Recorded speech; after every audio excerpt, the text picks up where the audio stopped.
یوم عاشورہ یعنی 10 محرم کا روزہ۔ حضرت ابو قتادہ رضی اللہ تعالی عنہ سے روایت ہے، عاشورہ کے روزہ کے بارے میں پوچھا گیا تو آپ صلی اللہ علیہ وآلہ وسلم نے فرمایا، یہ پچھلے 1 سال کے گناہوں کا کفارہ ہے۔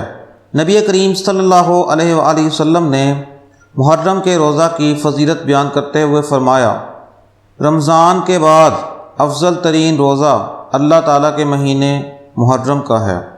حضرت عبداللہ بن عباس رضی اللہ تعالیٰ عنہ سے روایت ہے کہ رسول اللہ صلی اللہ علیہ وآلہ وسلم نے عاشورہ کا روزہ رکھا اور لوگوں کو بھی اس کے رکھنے کا حکم دیا، تو لوگوں نے کہا، اے اللہ کے رسول، یہ وہ دن ہے جس کی یہود و نصارہ عزت کرتے ہیں۔